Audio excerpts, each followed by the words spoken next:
If the Liberal government thought they were going to sneak through some new taxes this year, maybe through levies or other ways where they didn't have to bring it past Parliament for approval, their bubble probably got burst by the Fraser Institute yesterday, because what I'm about to share with you today is not just shocking, it is beyond infuriating. A brand new report from that very same Fraser Institute just dropped yesterday, and it lays bare exactly how deep the tax claws of government have sunk into the average Canadian family. In fairness, it also includes municipal and provincial, but it's bad. We are not just being taxed, folks. We are being gutted like a salmon on the ocean.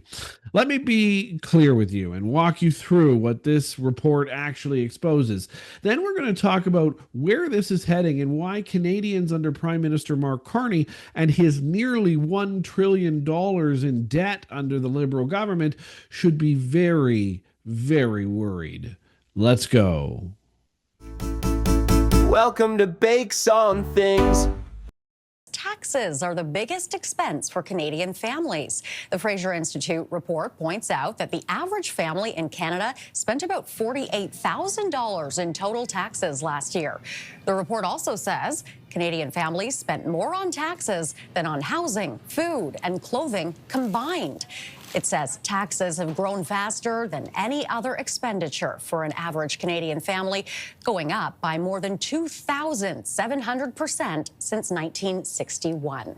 CTV's Scott Hurst is following this story for us today. Good morning, Scott. Tell us more about these numbers. Good morning, Renee. This is incredibly concerning at a time where so many Canadians are forced to pinch their pennies. The cost of living top of mind, affordability crisis top of mind, and taxes, as this report points out, are the single largest household expenditure. And as you said, the tax bill has grown more rapidly than any other single household expenditure, unlike luxury items or even just basic necessities that many are still being forced to skimp on. You basically cannot miss out on taxes. And according to the Fraser Institute, the average Canadian family spent a whopping 42% of their income on taxes in 2024, more than on housing, food, and clothing combined.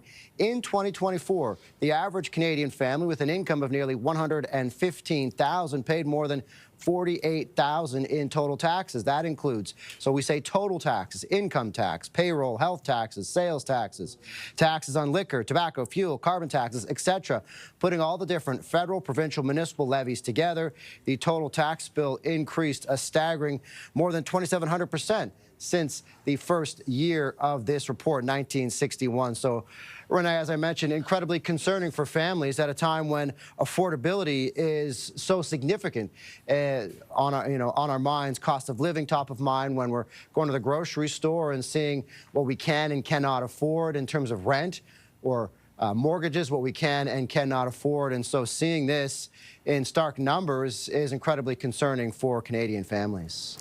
So, Scott, where do we go from here with this information? Is this going to be putting pressure on the government to take action? Well, ultimately, the report just points out it's up to Canadians themselves to decide whether or not they get good value for their tax dollars. So it's ultimately just a good gauge to know how much of your money, in fact, goes to taxes. So the reasoning behind this, according to the Fraser Institute, ultimately a sizable increase in incomes, even with no changes in tax rates. A family's tax bill would have still increased substantially over this time. But also, the average family faced a tax rate increase from 33.5% in 1961 to more than 42% in 2024. So, as I mentioned, this is good information for Canadians to have when they're seeing their own specific budgets. But ultimately, it's up to Canadians themselves to decide whether or not they feel they get good value for the taxes they pay, Renee. All right. CTV's Scott Hurst reporting for us. Thanks, Scott. What a clip there. Well, welcome back to Bakes on Things. Did you know in 1961, the average Canadian was paying 33.5% of their income in taxes? That's just 1/3. It's still a lot, but it was manageable back then. Fast forward to 2024, and the average family forks over 42.3% of their income in taxes. Let me say that again. 42%. That's more than they spend on food, clothing, and shelter combined. Think about that. Your government takes more of your paycheck than your family's most essential needs being covered. That's not just a little tax creep, folks. That is a full blown fiscal street mugging. That's what that is. In 1961, the average family income was really only $5,000. That's crazy to think about.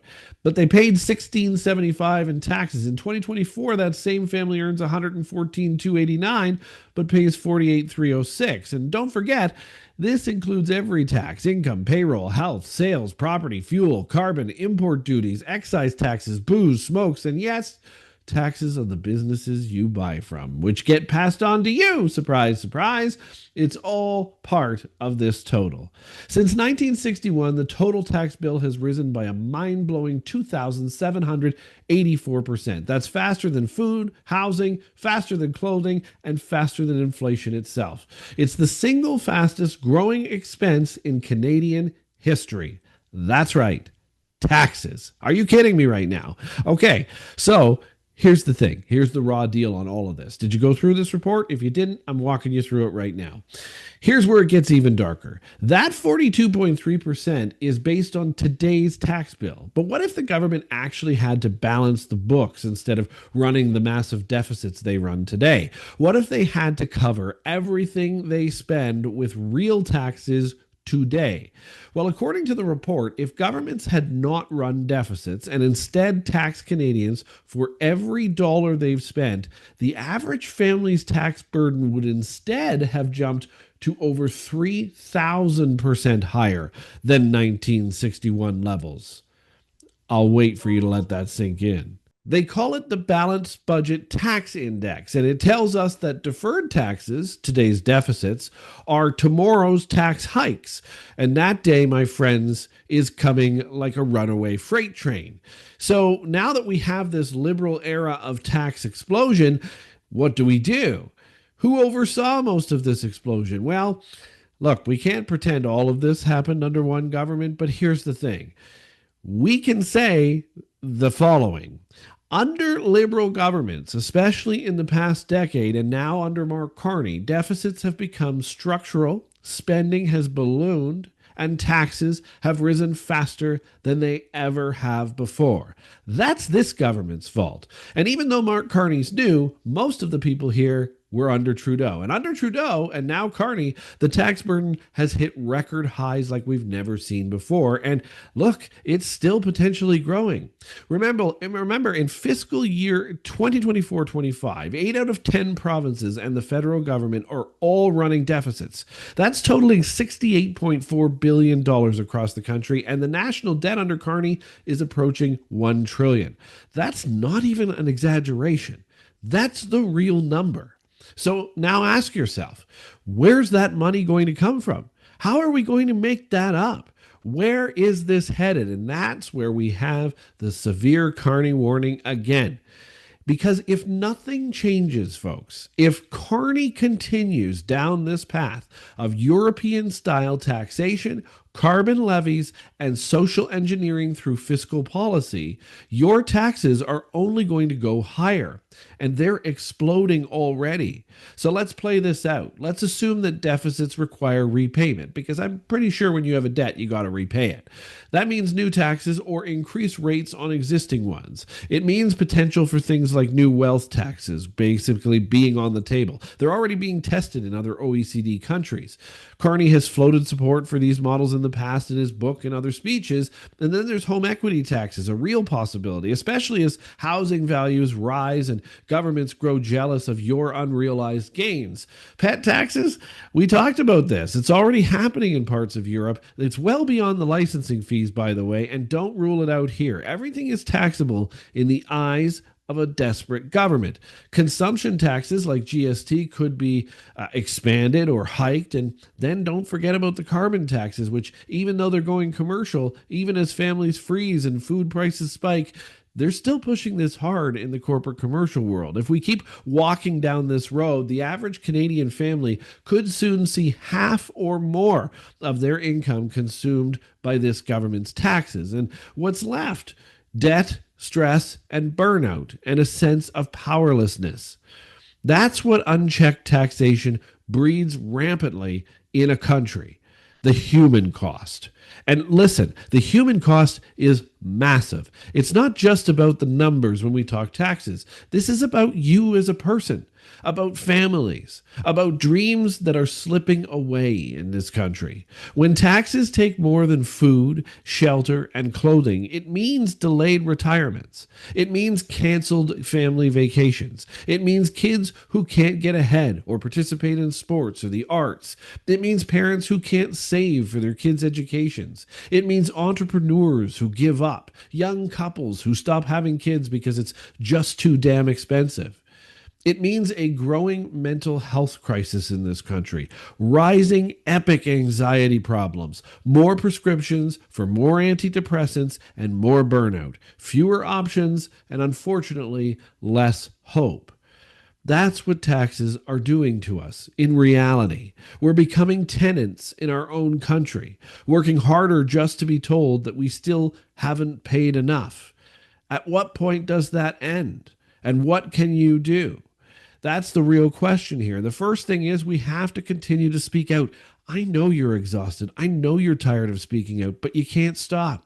Do not let the mainstream media try to normalize this. They'll tell you government needs more revenue, so just suck it up. But no, government needs to spend less. That's what they need to do. Second, you got to vote smart next time. This next election, whenever it comes up, isn't just about healthcare or the environment or Donald Trump or foreign affairs. It's about who gets to keep your money. Who respects your labor, your sacrifice, your freedom, and the lifetime you've been privileged to live. Third, push for tax reform. Demand simpler, flatter, and fairer tax systems that encourage growth, not punish work. No more backdoor wealth taxes, no more death by 1,000 levies, because that's where Mark Carney's trying to hide some of these new taxes, in levies that don't need to be approved by Parliament. And finally, stay informed. If you're watching this, you're already ahead of the game, but share this video. Wake people up, because if Canadians don't stand up now, we are going to be staring down the barrel of 50% tax rates, European-style VATs, asset seizures disguised as equity reforms, and a generation that grows up thinking this level of theft from you is normal. And my friends, it is not normal, and we don't have to accept it in this country. That's what citizen power is all about. Mark Carney and the liberal elite want you to believe that taxes are the price of being part of civilization. That's bullshit. But there's a difference between civilization and there's a difference between servitude. You should not have to work until June just to pay your taxes. You should not be punished for working hard. You should not have to give up your dreams in this country so that a bloated, inefficient, bureaucratic, weirdo government can keep feeding itself off of your money. So speak out, push back, and fight for your future. Because honestly, if you don't, no one else can or will. Canada, you're not broke. You're being bled dry. Let's keep trying to change that together. Thanks for watching Bakes on Things. Don't forget to like, subscribe, and comment down below. Let's have a conversation about this. What are we going to do, folks?